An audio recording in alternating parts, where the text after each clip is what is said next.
Yeah, g'day all. We've owned our Kia EV5 GT-Line now for just over 3 months. About 4,000 kilometres worth of driving we've done, and I thought it was about time to make a bit of a pros and cons video. Not that there are many cons, we absolutely adore this car.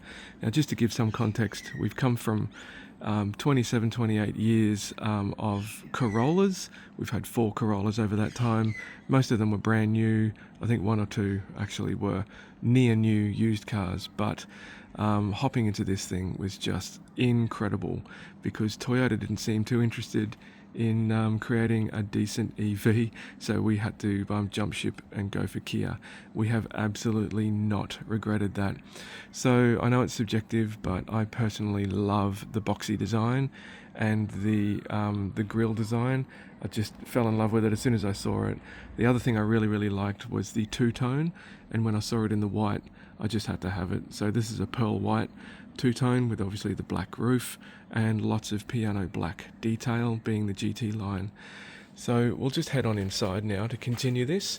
There are a lot of birds around today making a lot of noise and some aircraft, but you just saw what happened when I got close. This is another feature that I really appreciate, and in fact was basically a deal breaker for the lower models. So the wing mirror and the auto flush handles pop out when you get near with the key fob. So yeah, it's just a simple exercise of opening the door and getting in the car. Beautiful.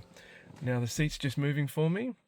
So yeah, so that's basically the outside. I'll talk a little bit more about that later. But yeah, adore the two-tone. The paint quality is just incredible. I'll talk a little bit more about that later as well. But interior. So I consider this a premium feel, but again, that's coming from Corolla owners.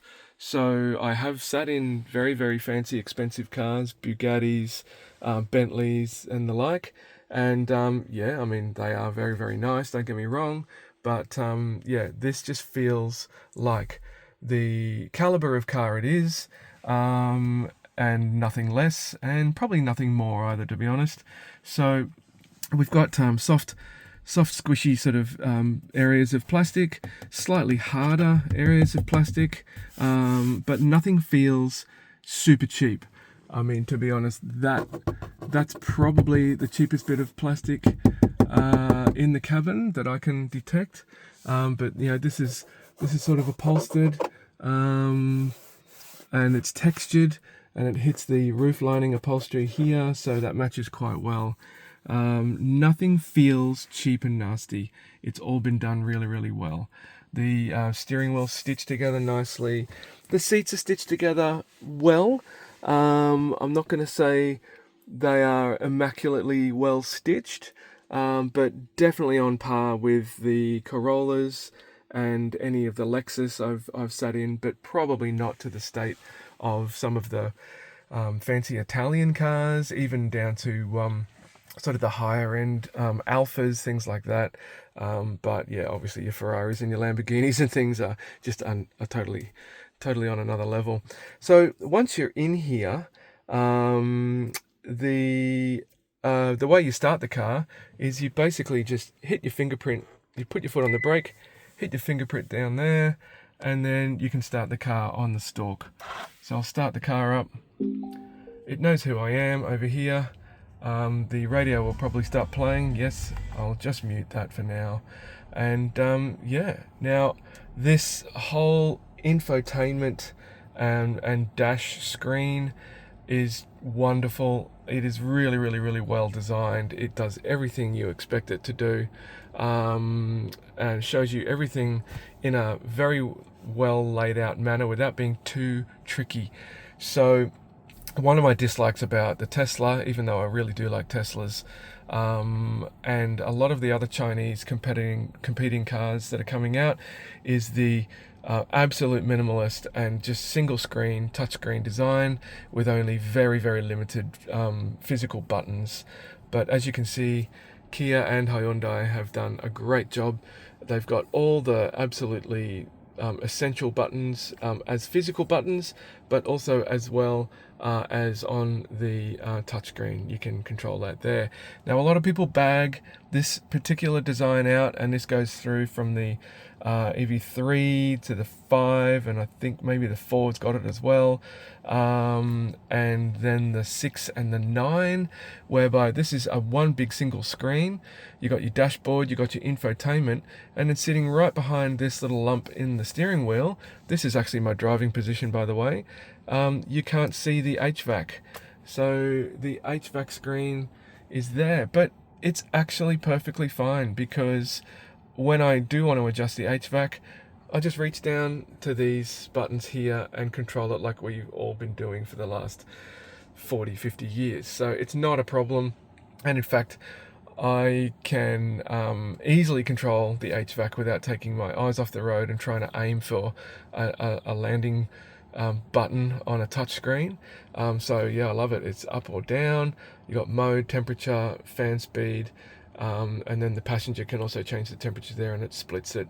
So but if you did really want to control it via the touch screen, you can do it via this little panel. You've just got to sort of do it while you're stopped. It isn't impossible to control that while you're driving, but yeah, just control it at the traffic lights or something. And if you want a little bit more than that, you just hit that plus, and it brings up a full graphical representation of the aircon and the speed and all the other settings there. So it's not a big problem. I actually think it's quite clever that they've used one big screen and divided it into 3. But then, yeah, you've also got all your controls on your steering wheel. You've got controls down on the driver's side handle here, but that's obviously for your mirrors and all your electric windows. You've also got seat heating and cooling, and also your steering wheel temperature control there. But yeah, I think they've done a fantastic job with that. One of the really great features I love, and sure, lots of other cars have it, but I think it's done quite well in the EV5, is the reverse camera, the 360 camera, and of course the blind spot camera. So I'll just put this in reverse, so that's just flicking backwards on there, and up on the screen you get your standard sort of reverse camera, which is really, really clear, which is great. But if you come over here and you're in a really tight spot, you can actually narrow down exactly where you want to look. But did you notice something a little bit weird about this? Yes, correct. This isn't our car. Our car has a black roof. Why couldn't they put the black roof on the picture? I don't know, but of course that's just being a little bit too picky there. But yeah, a fantastic camera system in this car. You've got your distance warnings and everything as well, but I'll just put it back into neutral, and then I'll put it into drive. So you've got that's a front view, so if you're creeping along and you want to just make sure that you're not going to hit something, that's all good there. But when you hit the indicator, you get a blind spot image on the right hand side, and then when you indicate left, it basically superimposes the camera footage from the bottom of each of the mirrors onto there. And initially I thought that was a bit of a gimmick, but to be honest, I use that now, like a lot of things I'm about to talk about, I use them now a lot more than I expected. And yeah, I'm finding it very, very, very valuable, in fact. So what's next? It's just, overall, it's just so super smooth to drive. Anyone who's been in an EV will comment on that. It just feels like a train on steel tracks, and depending on your regen setting, it just feels like the car will just roll and roll and roll and roll forever. There is no inherent vibrations from an engine, of course. You are just gliding along, and it is just sublime. I absolutely love it.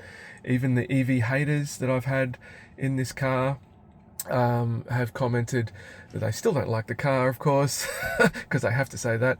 But yes, they do agree that it is a beautifully smooth, quiet drive. So yeah, absolutely love it.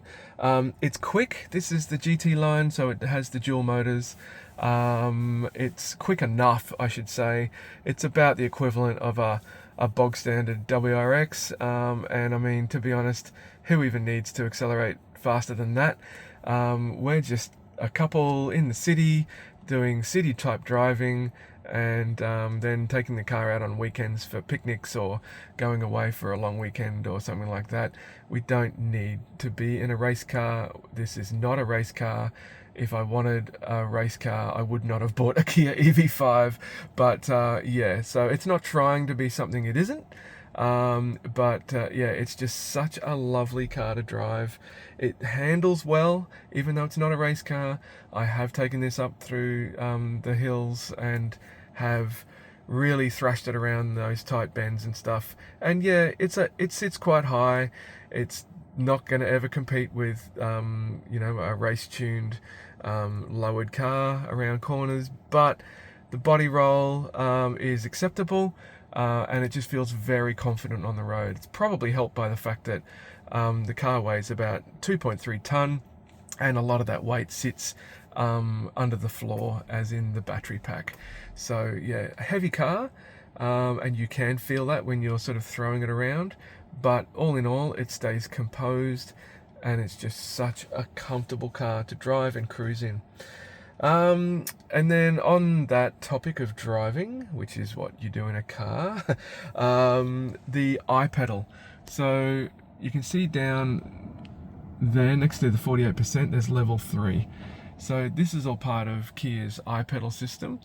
So on the paddles on the back of the steering wheel, you got one on the left, you got one on the right. The one on the right reduces the iPedal. So you can see it's gone down to 2. It's gone down to 1, and it's got nothing now. So that would mean this car would just glide and glide and glide forever, because it's not using the motors to regen, so the motors aren't braking the car, like engine braking. So I personally, I love how it's adjustable. I have played around with it a little bit, but I personally now get in the car, it defaults to level 3, but I get in the car and I set it to iPedal Max. That is your max regen, so you're getting as much power back into the battery as possible when you're going downhill or when you're slowing down to stop. But it also means it allows one pedal driving. And the job they've done on that in this car, I find fantastic. I do have a Tesla owning neighbor who says that their one pedal driving is superior. I haven't actually tried it, to be honest, but this to me is as good as you'd want it to be.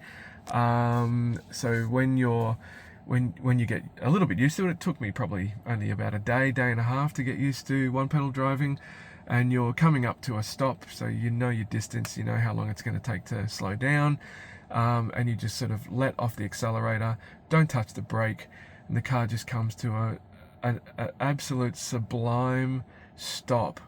So it obviously understands the inertia, the grade of the road, either up or down, and it just comes to such a smooth stop you can't even feel it stop. But in saying that, if you would interrupt the slow down and stop process of the single pedal drive, it can be a little bit jerky, but no jerkier than a standard car anyway. But just say I'd let go of everything and I was letting the car slow down like I normally do, and then someone cut in front of me and I had to put my foot on the brake, even gently. That does sort of stuff up the iPedal stop a tiny little bit, and then it takes it a little bit of time to readjust and recalculate the inertia and the whole lot, and then come to a nice stop, or it just comes to a bit of a weird kind of, I'm not going to say clunky, but not as smooth as just letting it stop by itself. Same as though if you're slowing right down and then the person in front decides to creep forward a car length, so you are then sort of obliged to creep forward with them before it comes to a stop, then that kind of screws it up as well. But it's absolutely not a problem. It is just such a beautiful system. My wife just drives it on iPedal 3 because she hasn't really got her head around all the other settings yet. But yeah, really, really impressive. So yeah, I've basically spoken about everything else here. I'm on the pros at the moment. I will get to the cons, and I will do exterior as well, but most of it is interior. The range. So you can get a real world range. I mean, you can see there we've got 48% battery left, and it's saying 239. That's probably about right. I think the system is calibrated quite well for that. Unless I start, absolutely hammering it and putting my foot down. You can see that I am currently running it in eco mode. That's something else you can change. Just hit the drive mode button, and you go to normal. You can go to sport. You can go to snow. Or eco. I'm just keeping it on eco because, again, it's just city driving. I don't need aggressive acceleration or anything like that. However, that's really the difference between your normal and your sport mode is the acceleration curve. So normal, while you're driving, and if you put your foot down, it will actually accelerate really, really well, just as good as sport. However, sport allows you to take off a lot quicker than all the other modes. So it's just subtle differences in the acceleration curve. Eco really pulls back and tries to run the car in front wheel drive only. I did, however, because you can change the settings here. You got your tire pressure there, but you got to be driving to display that. So the last screen on this is your drive power distribution, and I have had that on sometimes when I've been driving just to see what the motors are doing. And yeah, in eco only the front really gets used, but I have seen the rear motor get used once or twice in eco mode. So it doesn't cut it off completely, but that is why it can save a lot of power.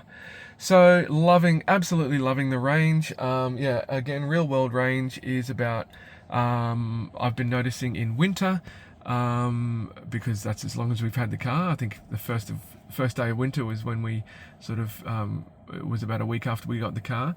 So in winter, because of the heaters and everything, and the heated seats and all the other bells and whistles, that guzzles the battery, which isn't fantastic, but I'll get onto that a bit later.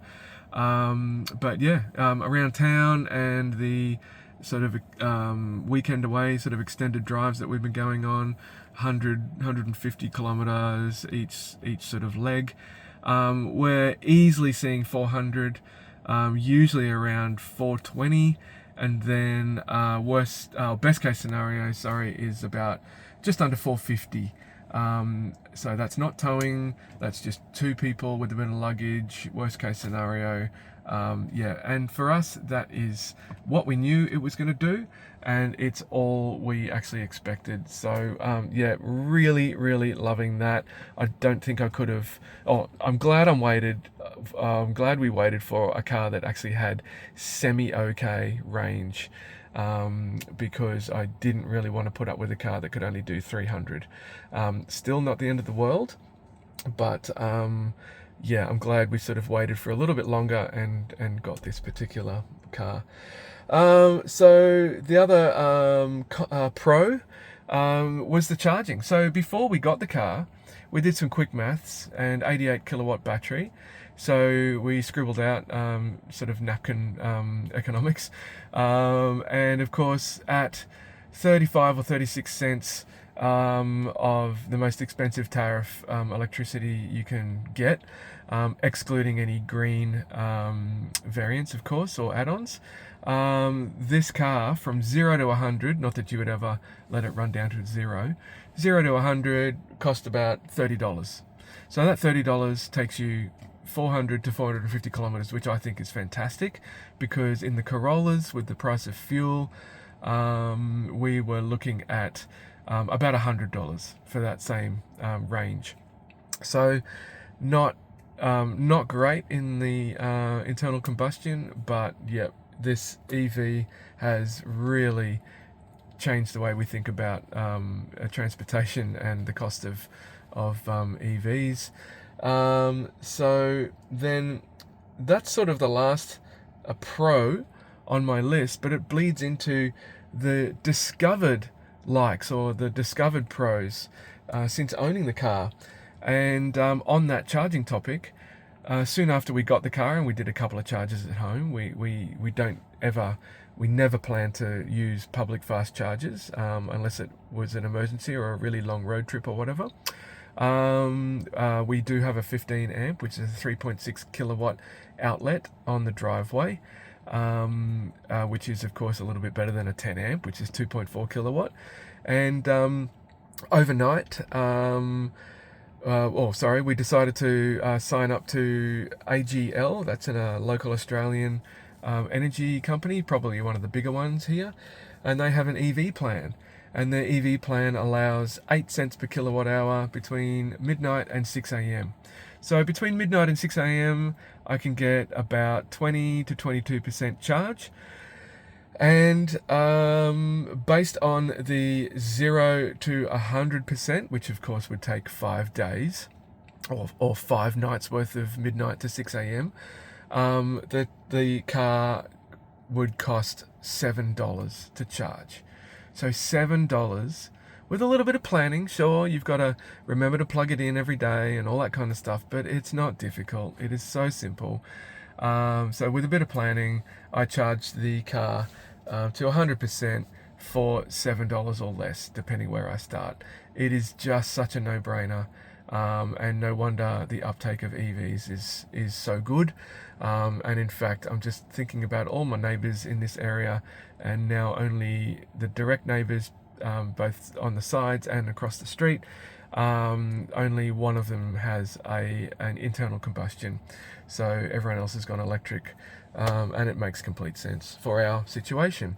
If you were doing more than 400 or 500 kilometers at a time, and you didn't want to rest for half an hour in between, and you absolutely needed to get back on the road and do another 400 or 500 kilometers straight after a 2-minute fill, or however quick you can fill a tank of fuel, then don't buy an EV. It's pretty simple.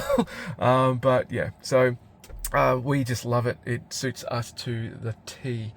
Again, charging at home, so easy. I sort of take control of that. My wife knows how to do it, but I do most of the driving. So when I get down to around about sort of 10%, I have pushed it a little bit lower than that.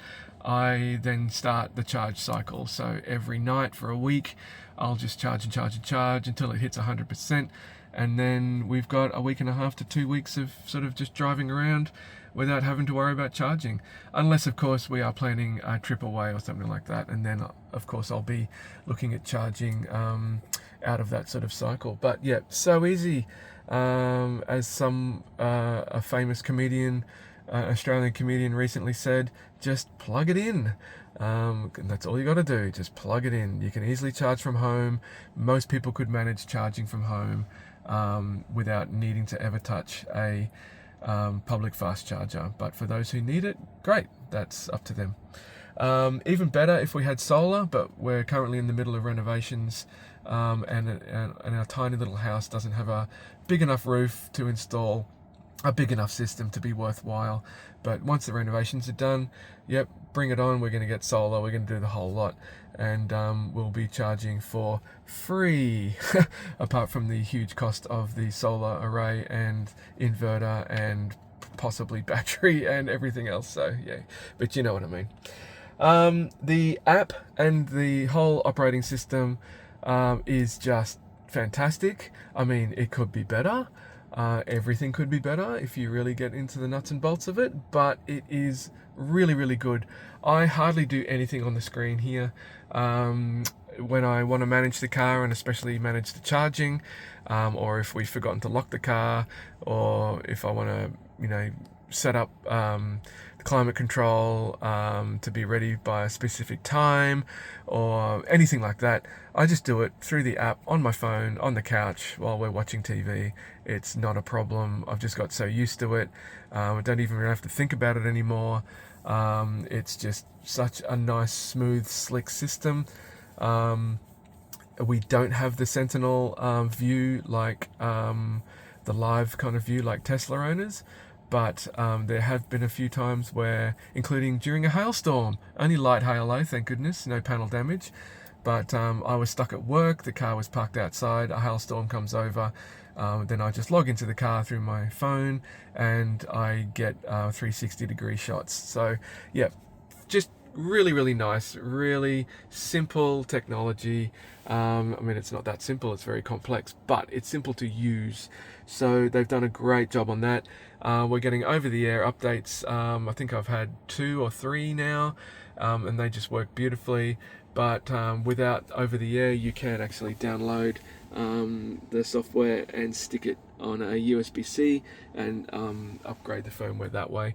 The other thing is the car will remind you to charge to 100% when it needs it, and the only reason it needs it is because this is an LFP battery, not a nickel battery.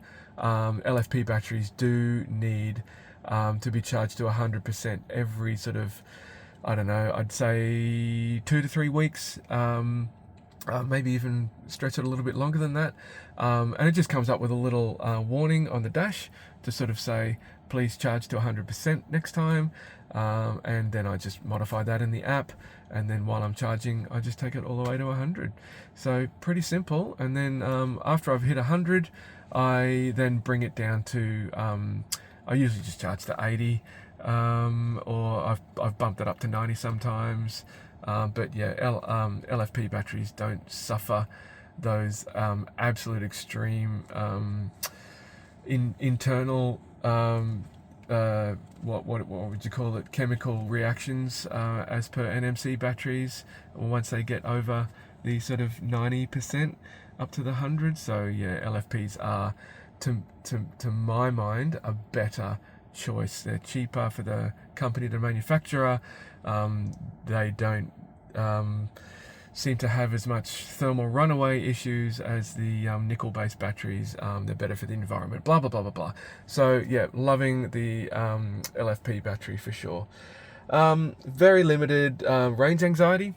Of course, range anxiety is an issue. Any EV owner before they own their EV would probably have range anxiety, and then on the first few charges, just to sort of get your head around what the car can do, and then how difficult or easy, usually easy, it is to charge it.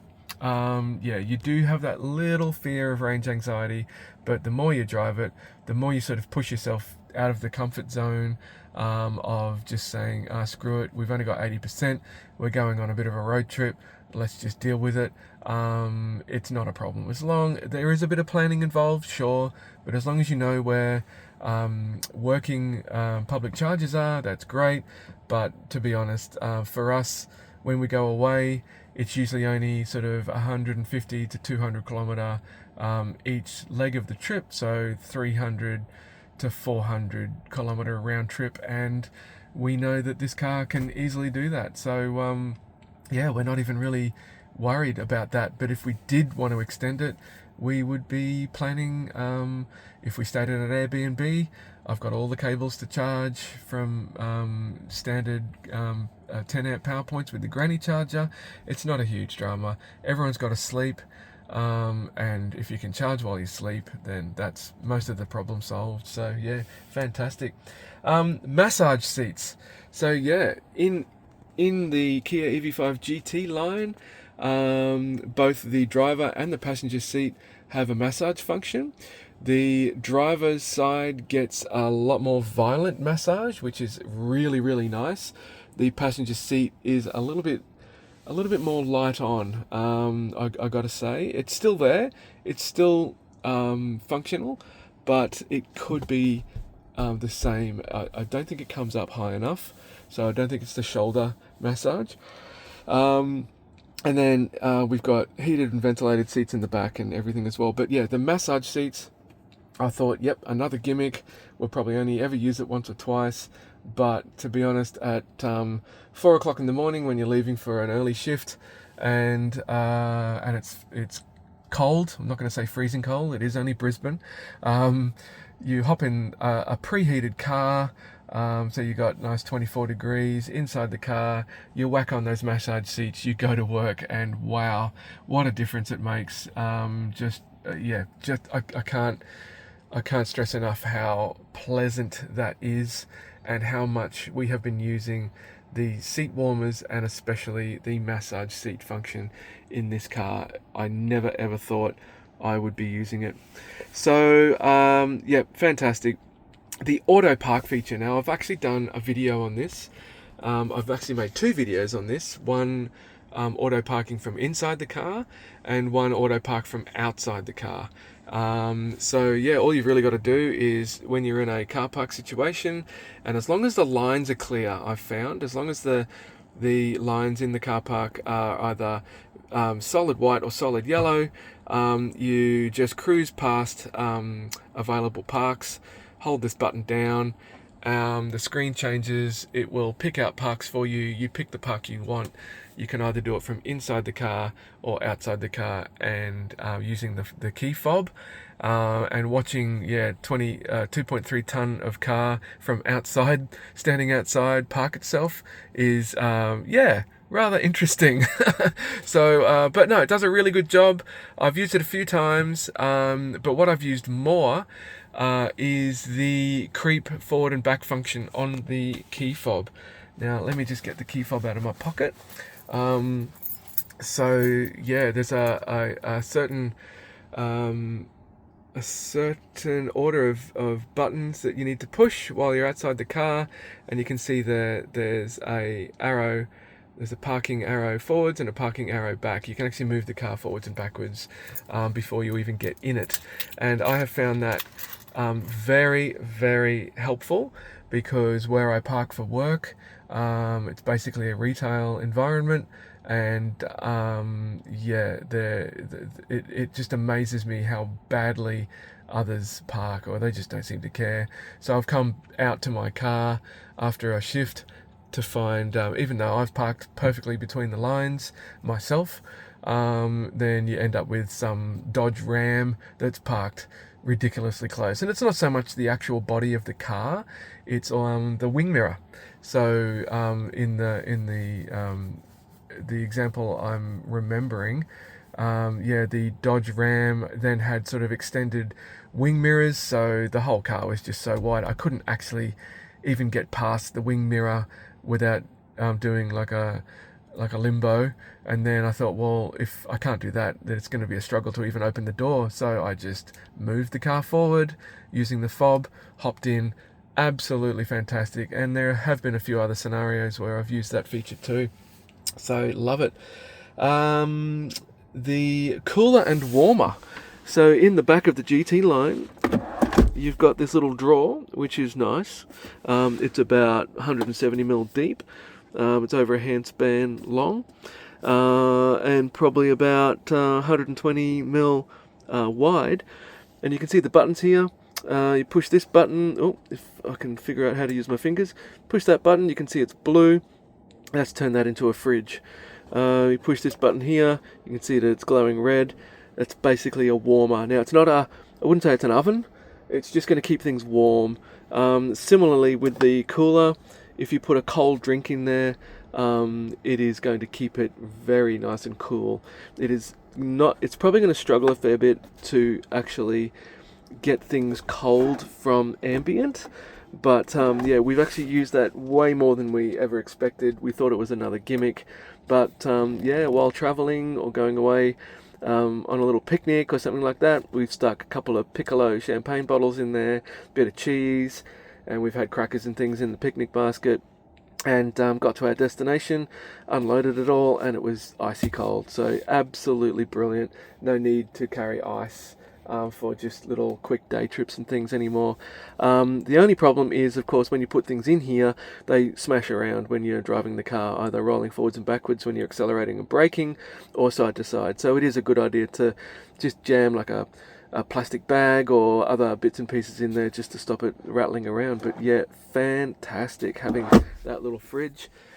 and warmer. So the sunroof and blind. So at the moment I've got the blind open, and as you can see, this is a very large glass panel in the roof, and if I hit that button one more time, the button up here, which has dual function, it controls both the screen and the glass, and it's sort of like a two-stage. But if I hit that one more time, the sunroof opens and goes all the way back, or I can actually stop it.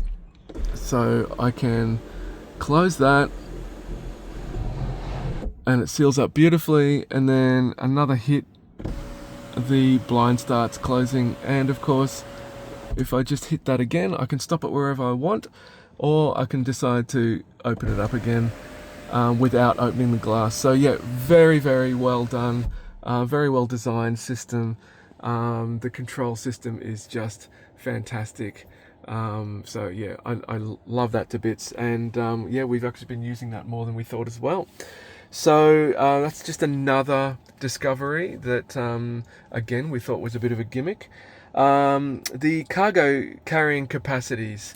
So yeah, in the back there, of course, the seats are currently up, but a few weekends ago I pulled those seats down and we carried a full drum kit, including I think there was a floor tom as well, so a floor tom and two smaller toms, rack toms, snare, kick drum, hi-hat, and a couple of cymbals. I think it was a ride and a crash, and two guitars, one compact but not too small guitar amplifier, and a crate of cables, and then just other various bits and pieces that all fit in the back. And there was just zero risk of scratching up the hood lining or anything like that on the sharp stands. It was just so good to be able to see what this thing can carry. I absolutely love it. It's the same size as a RAV4, but I think because it's boxier, if that's possible, I think the internal storage space, the internal space overall is a much better designed. It feels like a much bigger car, even though it's exactly the same size. Heavier, of course, but yeah. The auto tailgate. So if you've got the fob in your pocket and you hang around the back passenger corner, I think works the best, or even just standing at the back of the car, it will beep several times just to warn you that something's going on. Unfortunately, the beep is in the front of the car, or the beeper, and then if you just stand there and don't move away, the tailgate opens. So that's fantastic when you're carrying things, you don't have to put anything down, blah blah blah. So that was actually turned off by default. I had to come in to the setup and adjust it through here, but I didn't even know it had that function, to be honest. So yeah, really impressed with that. And yeah, has saved me a couple of times.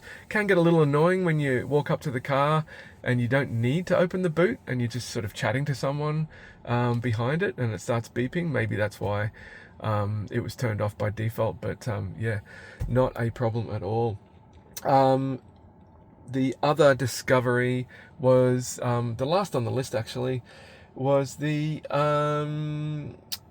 Kia service. So we've had this car's now done just over 4,000 kilometers, and we had this in about a month ago or a few weeks ago for its 3,000 kilometer service. And I was reading a lot of forums and Facebook groups and everything about how poor the Kia service is. Now, I did not experience any issues whatsoever. I was expecting it, and I was expecting a fight, and because I have made some modifications to this car, which I'll get into a little bit later, I decided to tell them first, because even though they're not throwing errors on the dash, I thought as soon as they plug their diagnostic tool in, it's probably going to come up with errors, and I just didn't want the hassle of a problem.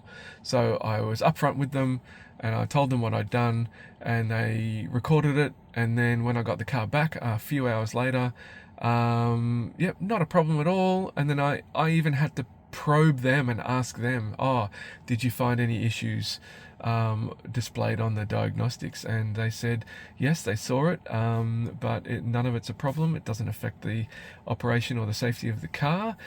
So fantastic. And yeah, happily drove the car home, and I will definitely be visiting that dealer and service center again. That's in fact where we bought the car anyway. So yeah, just really good service. I understand if it was an ICCU issue like previous models like the 6 and the 9, I understand dealers' hands are quite tied with that, and Kia Australia are making life hell for getting ICCUs replaced. But I don't think that is an issue in the 5. I have heard some other issues, but yeah, I don't think the ICCU is an issue. All right, so on to the dislikes. It's 40 minutes. I'm so sorry for dragging this out, but this is sort of a warts and all pros and cons list, and basically just a bit of a report of how the car is after owning it for 3 months. Initial dislikes. Okay, so the elephant in the room, or the elephant in the console. What the hell is this, Kia? So I watched the reviews, I did my research, I understood that the passenger seat extends out and basically touches the driver's seat. I understood that there was no sort of center console, that this sort of moves forwards and backs with the passenger seat. There's a strange little pocket here, but what is this all about? I don't get it. I much would have preferred a center console, and especially this actually hasn't turned out to be a huge problem. I'll get into that in a tick. But this center console armrest, it's actually quite comfortable. It's at a really good height for me. Others have commented how nice it feels, and it's a good height for them as well. But it's just nothing. It doesn't open. There's nothing in here. What? Who designed this? I really want to know who designed this, and ask them, why didn't you put some kind of storage capability in here? It is ridiculous to not have any storage. So the only storage in this whole car, or in the front for the driver and the passenger, is of course the glove box. Not a problem with that. That's a fairly standard sized glove box. It's not huge. It's not tiny. We've got the door pockets that can handle small bottles and bits and pieces on both sides, of course.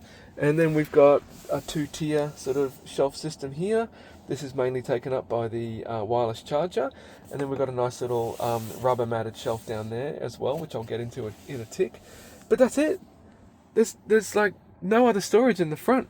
It boggles my mind that no one would think to turn this into a flip-top storage compartment. Like every Corolla I've ever owned, or every other car on the face of the earth, nearly.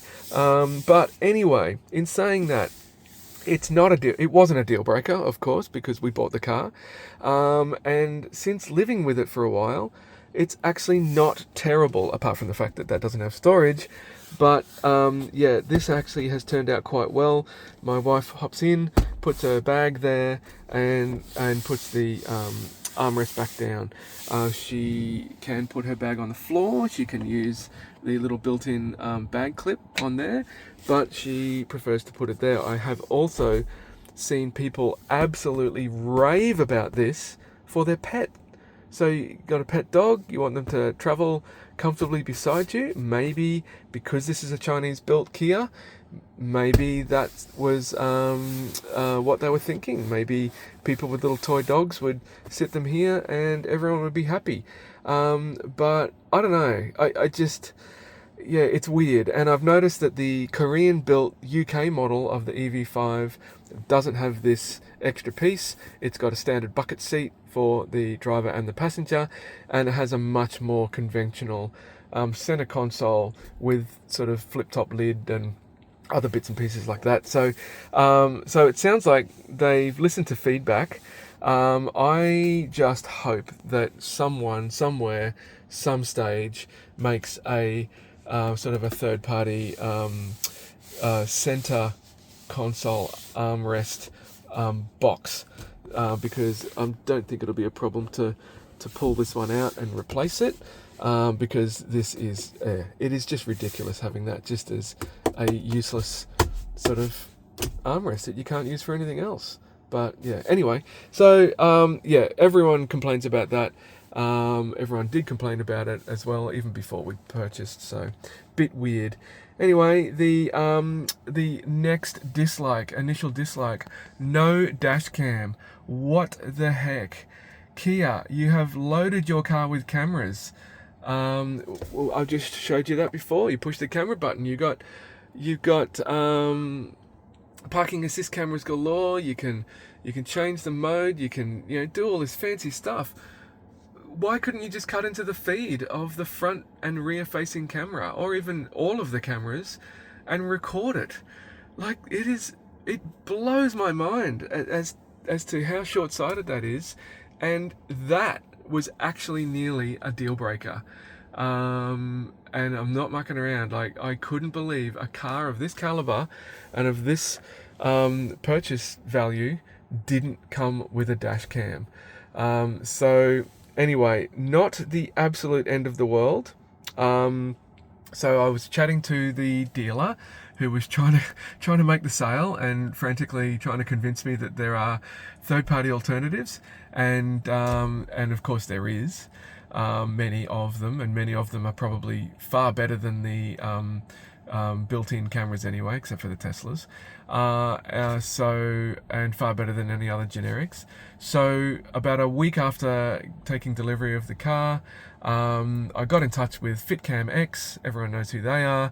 They specialize in making plastic molds and including a camera in the plastic mold to make it look like an OEM camera. And I'm talking about this section up here. So this is called the bit of plastic that should be here is called the sensor cover, and it covers this big metal box here, which is actually really hot at the moment. So there's obviously something doing there. I think that's probably the LiDAR, so the radar, and the other sensors up here is probably the rain sensor and everything. That all sits up here. So I took one for the team, and I sent my sensor cover off back in about, when was that? Probably halfway through June. So I was told that it was going to take 4 months for them to make the mold using my piece of plastic, and send a camera and a full kit back to me. So I've been driving around in this beautiful car without that sensor cover since then, but hey, it's not a problem. It doesn't look too bad. Yeah, hopefully October, maybe mid-October, I'll get that back from them. I have chosen to get a front and rear camera from them. So the rear camera will actually take a little bit of mucking around because you've obviously got to run wiring for that. However, the front camera, if anyone was interested, the whole point of the FitCam X cameras is that they look OEM and they are literally plug and play. So all you do is disconnect this sensor, plug it into the compatible cable harness that you get with the FitCam X, and then plug it back into here. So this is where it gets its power from and everything. So it only records when you are driving by default, but if you wanted to permanently connect it to power and have it recording 24/7 or for events recording, so if something happens, it will record motion and motion sensing, recording, all that kind of stuff. You will need to supply it with 12 volts somehow, but that's up to you. So anyway, I'm really looking forward to that, because that was such a disappointment to buy such an expensive car, and a car set in this sort of caliber, and not come with a bloody dash cam. Jesus. No digital key. So the rest of the world gets digital key. Australia doesn't get digital key. Digital key is basically using the authentication and security of your mobile phone to unlock and start and drive the car. We can do that in the GT line. and possibly some other models, but I'm not sure. With a combination, you can drive this around without a key. You can use the app to unlock the car, and then you can use your authentication with your fingerprint reader down here to start the car and drive off. The only issue with doing it that way is that it's fine when you've got mobile signal, like in the driveway scenario, like what we're sitting in now.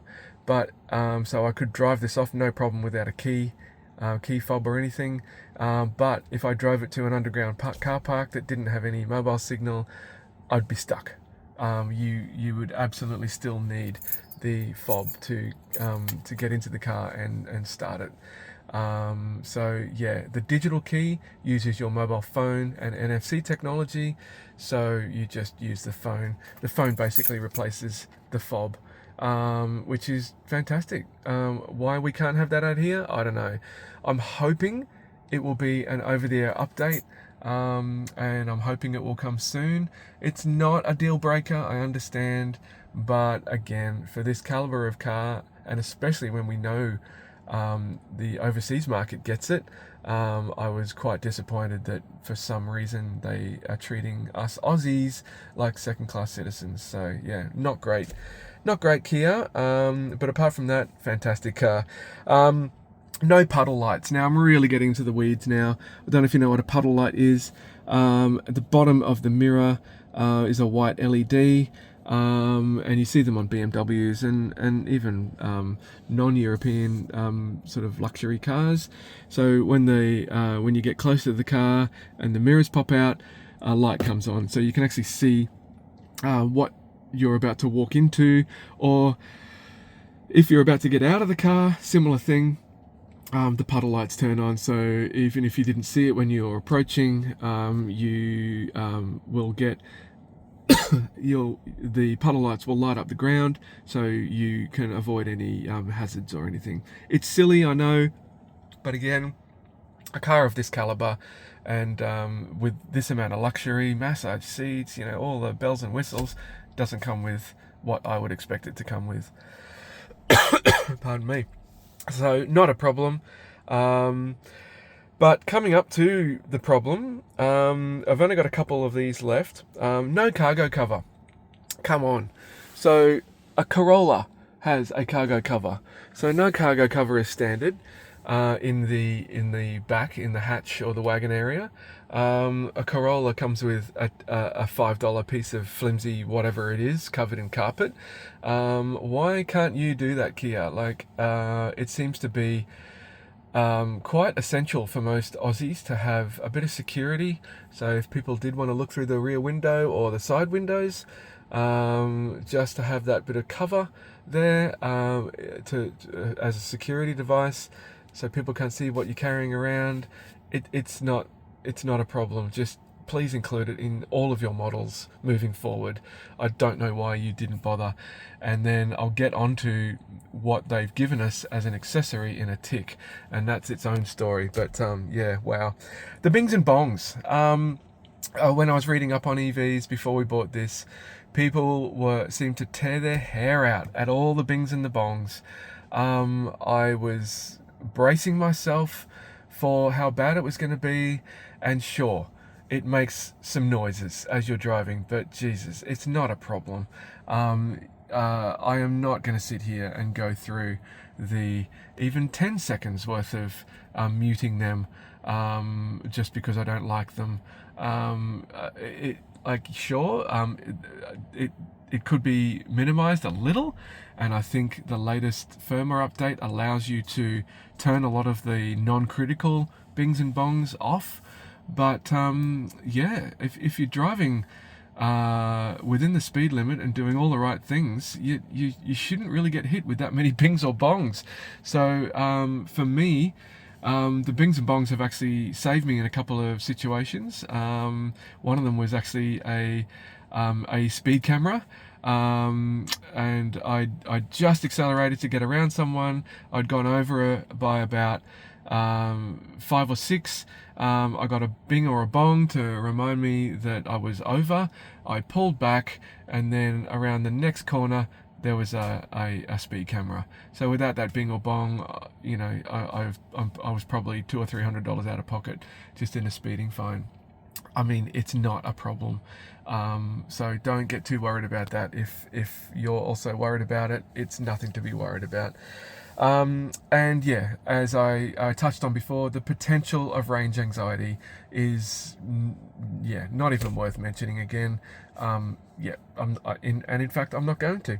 So, the discovered dislikes. So that was a list of initial dislikes, but the discovered dislikes after owning the car for the 3 months and driving it around, the climate control and the heated seats and the heated steering wheel and all of those little extras during the cooler months. I'm not going to say cold. It's Brisbane, Queensland, subtropics. We don't get anywhere near as cold as the southern states. Yeah, anything that heats in this car will guzzle energy from your traction battery. So I've even heard people in the southern states where it actually gets proper cold say it can pull 20% off your range, and that could be a deal breaker for a lot of people. Some other cars, or a lot of other cars, or maybe not a lot, some other cars have a heat pump. So your standard HVAC doesn't use just a dumb resistive heater. It actually uses a proper heat pump, which apparently makes a huge difference. So if you're in a cold climate and you're looking at an EV5, definitely consider that. I still don't think it's enough to really be too worried about, but I think it's more for those people needing to do long distances in southern state of Australia, especially, or cold climates. Yeah, if you take 20% off your range and your range is not good enough, then this probably isn't the car for you. Look for a car with a heat pump. And this is my biggest complaint, and of course it's meaningless. So when you hop in the car, as we've been sitting in this car now for 56 minutes, I'm so sorry this has been dragging on, guys, but I really wanted to just get all the detail out. This is the way the infotainment system comes on. So I can click on this. Great, the music comes back on because I had it muted while I was talking, and I get this. Great, that just tells me what DAB station I'm tuned to. Double J, great. If I click on this microphone logo, I get through to the artist and the track name. Fantastic. But there's more that this particular infotainment system can do, and that is display the album cover as well as the artist and track name on the main page. What you've got to do for that, and I am going to crap on about this for a little while because I'm waiting for this song to end, what you've got to do is get it into this mode, which was a couple of button presses from the main screen. Let's go back and I'll show you. So you click on that, and then you click on the microphone, and then you get to this mode. You've got to wait until a little information bubble pops up there. Once that information bubble pops up, you click it, you get the cover art and everything here, and then you hit home twice, and then you see that on the main page. Why is that so difficult? Why couldn't that be set as by default to display? Or at least why couldn't it be set as an option for it to act like that? So I don't understand. So the main reason it takes a while is because I think the radio stations only send that information out at the beginning of each track.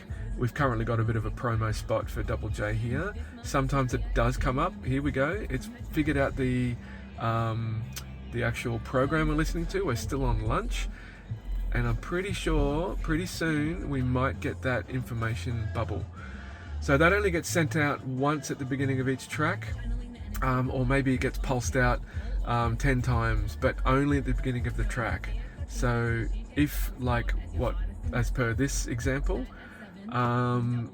we start listening to a track halfway through, you've then got to wait until it starts playing another track, and then hope to God that the station, here we go, fantastic, yep, bingo. All right, so Hilltop Hoods, Rage Against the Fatigue, fantastic. Still not showing any art, but we've now got the information, so great.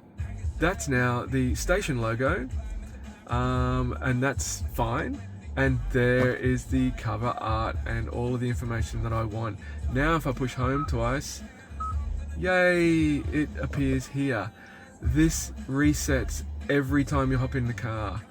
Please Kia, please make this a default, or at least selectable as a default for each driver, so I don't have to be waiting for 5 minutes to get the display I want. I want to see the album because that brings back memories and reminds me of other music, and I also want to see the name of the artist and the track name all on the front page. Please update that, please, please, please. I just cannot believe you have to go through that just to get that up on the screen. So anyway, that is all I've really got to say about inside the car. I am going to, I'll probably turn this car off now. Actually, no, I'll stick it in reverse because there is something I want to show you. And while, before I get out, I'll also pop the bonnet. So you can actually pop it via just a standard mechanical opener within the cabin. It's put the park brake on, but I'm still in reverse by the look of it, which is good because that's important. Yes, I am in reverse. There's a reverse there. The park brake is on, the bonnet is open. All right, we are ready to go outside so I can show you what else I need to show you. Actually, I wonder if this is all going to cancel as soon as I open the door. Yeah, damn, it's in park. That's okay, but it is warning me the bonnet or the frunk is open. So what I might do, I'll just turn the whole unit off. I'll just move back in my seat, motorized seat, so I can get in and out easier. It's sending an alarm out, which is great, I think.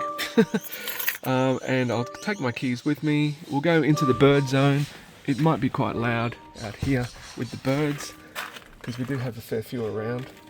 And I'll continue my dislikes. So this is dislikes external. So the first thing on the list, I absolutely detested these wheels initially. I couldn't stand them. I'd seen people, like early adopters of this model car, change them, and I saw them use more of a traditional alloy wheel with spokes and everything, and the car looks really hot with a standard wheel. However, I've grown to actually really like these wheels, and I've seen them while driving, following this car and other people's EV5s, and they actually look, I think they look really good when they're moving. And it wasn't until I had owned the car for a little while and had started washing it that I realized how amazingly good these wheels are. They are so easy to clean. They're basically just flat painted surfaces. This is all metal here, so that's gloss black on the alloy. That's machined alloy surface there. This is all metal. Actually, no, that's plastic, sorry. And then you've got the plastic cap in the middle. So all being gloss black, you've only got these three openings here. And being an EV, you don't really end up with much brake dust anyway. But my goodness, this wheel, I just include it in the body wash. So I wash the body and everything, and then right at the end, using a different rag, I just use the same foam and clean the wheel. I'm not sitting there with brushes or anything crazy. They come up like this. I mean, look how ridiculously glossy that is, and not even scratched. So yeah, luckily we haven't got any gutter rash at the moment. So yeah, I'm actually really liking them, and I changed my mind pretty quickly once I realized how easy they were to clean. But yeah, if you did want to customize it, the EV5 looks really hot with standard wheels as well. So yeah, so that's that one. Now the what else was there? Oh, the VESS and Tailgate beeper. So the VESS, I'll get into in a tick. That's the Spaceship sound. So at the front of the car, there's a little box. So when you're traveling from 0 to about low 20s k an hour, it makes this silly spaceship sound. I absolutely hated that, so I solved that problem. I'll get into that in a tick. And the tailgate. Every time you wanted to open the tailgate, you either hit the button here or you moved close to it, and it beeped anyway as a warning device, which is fine. But there's a beeper inside that tailgate, and it makes such a loud, obnoxious beep twice that it was just awful. So I have also solved that problem, and I'll get to that in a tick. But while we're around the back here, I will just show you a discovered dislike, the reverse light. So I've just got to get down a little bit here. So the high mount stoplight is just on the wing. You've got your indicator in the clear section on each side here. You've got your tail light and brake light that sort of come around in this nice design. But the only reverse light on this car is here. And it doesn't even go that full length of that white section. It is absolutely dismal. So you can see there, it's actually in three parts, and only that middle bit lights up white. So it actually sends a nice sheet of white light out across the area you're reversing in, but it is so unsafe. So one scenario was I had some people behind me. I was trying to reverse. The reverse beeper is at the front of the car. This is before I started fiddling with it.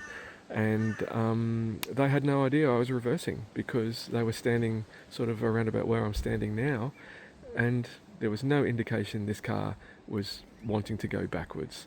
So yeah, so I am looking at a few different solutions for that. Either getting some white lights up discreetly up under here, or even I did test it out and I put some white LEDs on the little shelf that's just behind this glass here, a little plastic section of the internal of the tailgate. And yeah, the white LEDs actually shone through this privacy glass quite well. I was actually surprised how well that worked. So I'll have one little bar there and another little bar here, and I'll also make them flash. So once the reverse light comes on, these will also come on. And I'm also thinking of installing a reverse beeper as well, but the beeper will be in the tailgate, not at the front of the car. I mean, how ridiculous.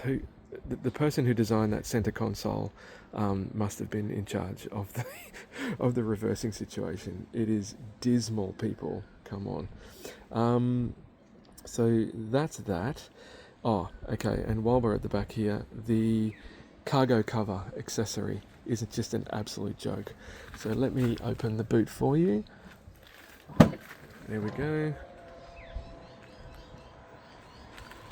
So for an amazing $207, this is what you get. A flimsy piece of fabric. I've actually made a video about it.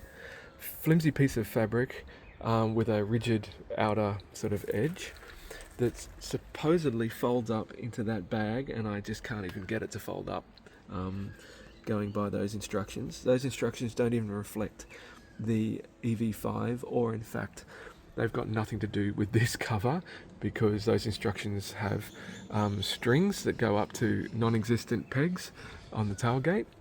But yeah, $207 gets you this. Now, call me an idiot for getting it, but it was the quickest and easiest way I could solve the problem. And yeah, I mean, it's actually not terrible. If it was $50, it wouldn't be terrible at all. But for $207, this thing, oh my God. Again, does the trick, but it could be a heck of a lot better. I have seen the UK release of the EV5, and it comes with a proper, I think it could be a slide out blind, like every car has ever had. Either that or a rigid sort of cardboardy thing that pops up and down. like the Corollas, but this, oh my goodness, come on Kia, you can do a lot better with that. But it is what it is. So yeah, I'll just shut that boot now. There was something else I wanted to show you on the inside of the car. I should have shown you before we exited the car. But it's to do with, we're up to my modifications now. So we've gone through the initial dislikes, which was the wheel design and the beeper and everything, and the discovered dislikes externally. But now I'm on to the enhancements and modifications.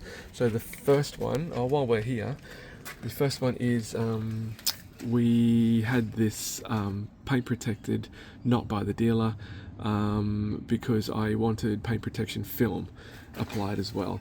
So initially it was just all about the flat front of the car, because I didn't want to get stone chips or having to deal with lots of bugs. So I thought, no, I'll get that PPF'd, because PPF is very expensive. Then I thought, well, if I'm going to get that done, I might as well get the bonnet done as well. So I got the bonnet done. Well, I've got the bonnet added to the list. This is even organised way before we even picked up the car. And then I thought, okay, well, if I'm getting the bonnet done, I might as well get a full front. So a full front is bonnet, front, front guards, and the mirrors. And then I started thinking, well, all this beautiful piano black gloss, it's absolutely divine. And on the GT line that we test drove, I had noticed that after the very, very dodgy basic cleaning job that they do at the dealer of their demo cars, all of this had been scratched up. Just probably it was probably an automatic car wash, and it all got scratched up. So I thought, no, I've got to get all the piano black PPF'd as well. So all of this is protected. And if you don't know what PPF is, it's basically like Glad wrap or contact that we used to put on our school books. So it's just a clear plastic film. And then, of course, after getting a shock at the quote of the PPF job, including the piano black, I just thought, why not do the whole thing? So the whole car is PPF'd, and if you are keen to look into how much that cost, be prepared for an absolute shock. I just had a little bit of spare cash at the time, so I just went for it, and I absolutely don't regret it. It has come up so nicely, and it obviously washes nicely, and I've got layers of other protection over the top. I've got ceramic protection over the areas that you can't PPF, like grills and things like that. That's all ceramic protected there. So it's the best way to keep your paint absolutely schmick, looking schmick, and long-term schmick as well. So yeah, that was that, and I got the tinting done at the same time by the same people. But one thing I forgot to tell you about was, and I've made a video on this as well, inside and in the stupid center console, I have actually added a wireless charger into that bottom level. So in the GT line, you get, I'll just use my second phone here, you get a wireless charger. Don't mind the grubby fingerprints. The car's got to be on. So you pop your phone there. See, I should be able to get this. No, you got to put your foot on the brake. Anyway, great wireless charger, fantastic. It's what I expect in every car, but Kia decided to only put it into the GT line spec. However, with about $20 and about half an hour of effort, you can also add a charger into the bottom tray, which is what I've done. So have a look at my other videos and see how I've done that. It worked out beautifully, and it now means that whenever my passenger wants to charge their phone, they don't have to use cables or anything. They just chuck their phone down here. That's, of course, if the passenger isn't using the phone while you're driving, and in which case you obviously still need to use cables. But yeah, that has worked out really, really, really well. And in fact, in this light, you can just see the donut shape of the wireless charger sitting under that mat. So yeah, it's working stupidly well. So all the details for that mod are in the other video, so check that one out. So yeah, now I've got to figure out where I'm up to. What am I up to here? So yeah, probably the biggest and most important modification and upgrade I have made, I've also made a video on, and that is the 12-volt battery. All right, so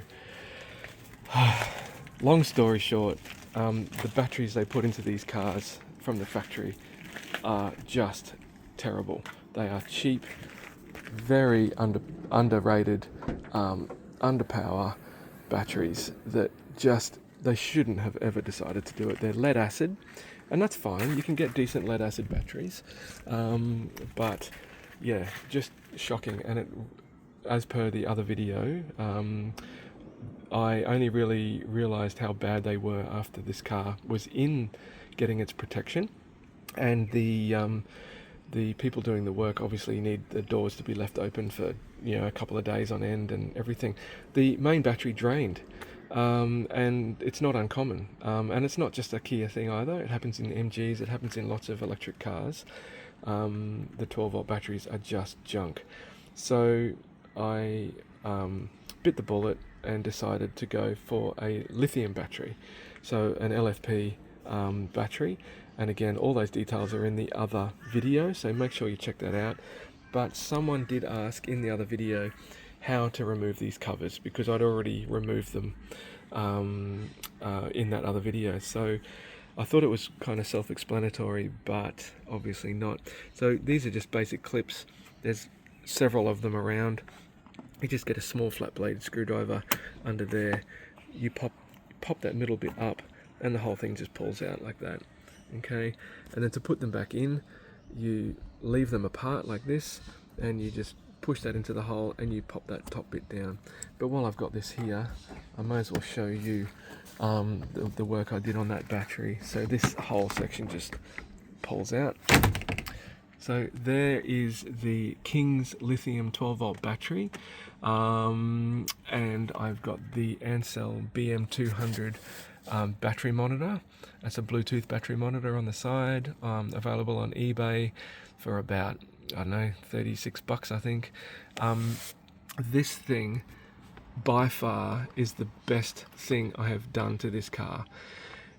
I owned the car for a few weeks before we had the protection, and it had the standard lead acid battery in it, and I had the battery monitor on that, and comparing the voltage and state of charge between the lead acid battery and this lithium battery, it is just so much more stable with the lithium. The voltages don't swing anywhere near as dramatically. So with the lead acid, I was getting 14.9 volts down to, I think it was down to as low as about, I think it was under 12 volts, and that was normal sort of swing. With this, I'm getting 14.75 or 14.7-ish, and nowhere near 12 volts. It doesn't drop down past about 13 point, I'm trying to remember now, 13.3 I think it is, or no, maybe, sorry, it's 12.3. So it definitely doesn't ever go under that for long periods anyway. It might sort of quickly dip under it every now and then, but nothing as bad as the lead acid. So this $150 investment is the best thing I did to this car. Now, as per all my comments in all the threads about doing this swap, and as per the video I made about doing this swap, this is still an experiment. I'm glad I did it when I did, because it went through winter no problems at all. But my main concern is the summer months, and we've just got into spring. Yesterday was the first day of spring here in Australia, and during the summer months in Brisbane, we can hit 40 degrees, but it's mainly the humidity that makes it ridiculously uncomfortable. But I'm really keen to see how this battery performs during the hot months. Now, the battery monitor has a temperature sensor built in, so I will be able to keep track of the extreme temperatures that this thing hits, but I'm hoping it doesn't get too bad. The battery itself is rated without a problem up to 60 degrees C, so I'm hoping we don't even exceed sort of 50 or 55, and then after that, yeah, I'll be recommending this swap to absolutely everyone with an EV5 or a Kia, or in fact any EV that doesn't come with a lithium battery. Just get one of these and chuck it in. It makes so much sense, and it's actually caring more for the car, because the car isn't thrashing around trying to charge a crappy lead acid battery. The other sort of side effect we've noticed, because it wasn't just me, sorry for the plane, it wasn't just me that had done the upgrade. There was another EV5 user who replaced their lead acid with the exact same lithium, and he left his car for an extended period before the swap over, and noticed he was getting about 1%, was it 1% a week? God, I can't remember now. 1% a week out of the traction battery drop. So that's fine. That, you know, if you're away for, I think he was away for 10 or 12 weeks, so that was 10 or 12% drop. Not the end of the world, but fairly high, I suppose. Once he swapped over to the lithium battery, he left it again for an extended period, not as long. 0 traction battery drop, and it's because the ICCU in this car wasn't trying to keep the lead acid float charged. The lithium battery stays at a very, very constant charge level, and the ICCU is just happy with that and didn't need to keep slamming the battery with heaps of voltage.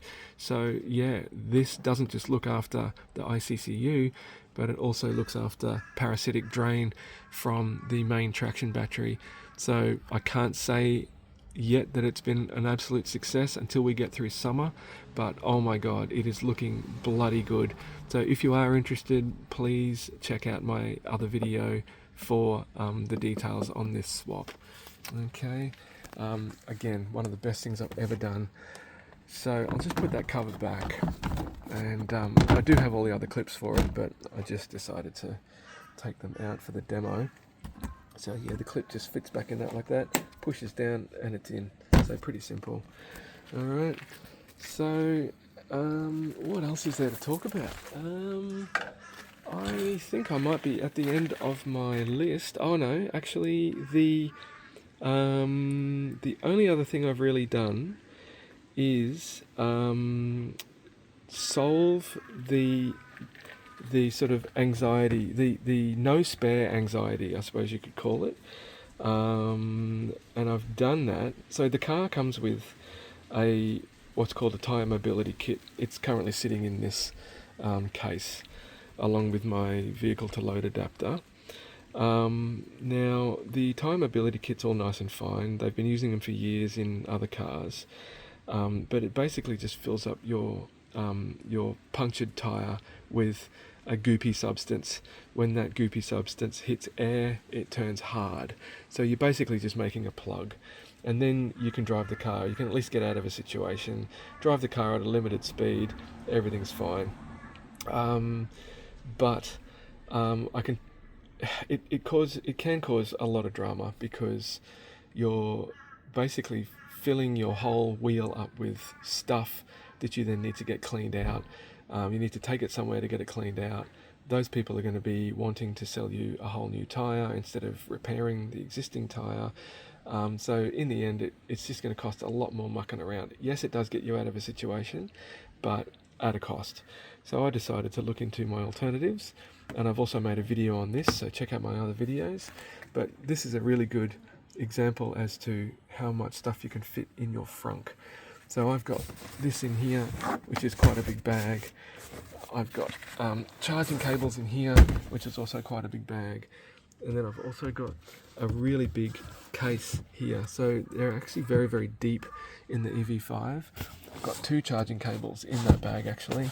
A granny charger and a 22 kilowatt Type 2 to Type 2 cable. I've got a toolkit here, which is fantastic. The toolkit also contains a tyre repair kit. And I've left the instructions in there just in case my wife needs them.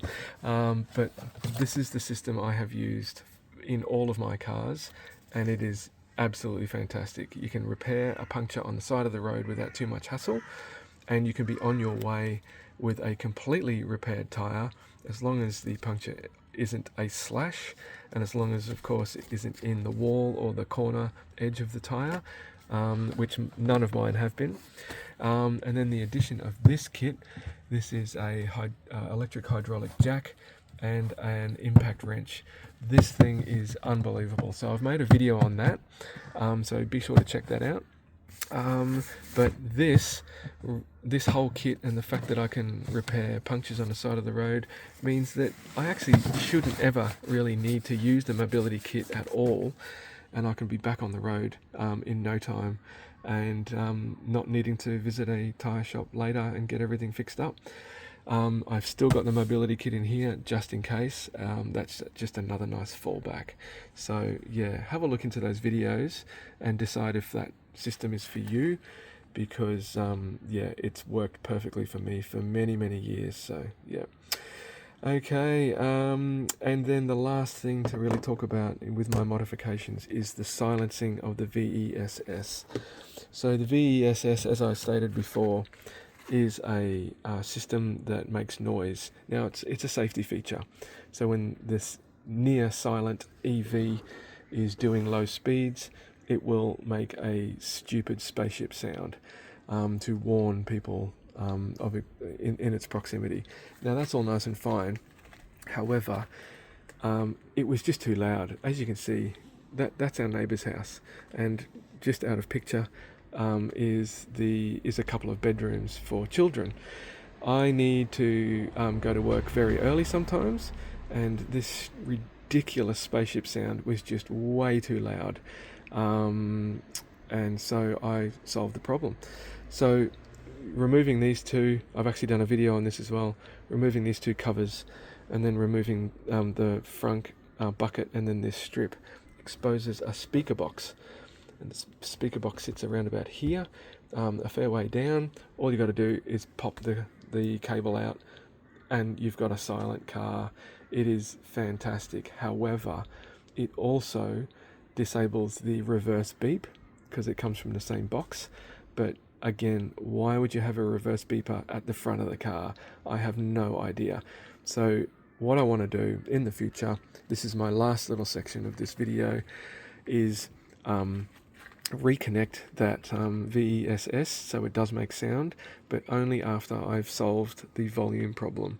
I'm going to basically add either a volume control or a 20 to 30 second temporary cutout switch. So when I am leaving for work in the early mornings, I can hit the button and I'll have a silent car for 20 seconds and then it will default back to being on. I don't mind it anywhere else. It's just in the wee hours of the morning when we're in such close proximity to our neighbours, I think this is really damn rude, and to force it upon us is, yeah, not great. But disconnecting this, the dealership didn't have anything to say about it. They didn't reconnect it.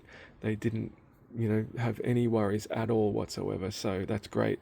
But apparently later this year, I think it's December, the safety standard, the ADS, the design rules or whatever, ADR, will make it compulsory for cars, for EVs to make noise, but that'll of course only be for cars built after that time.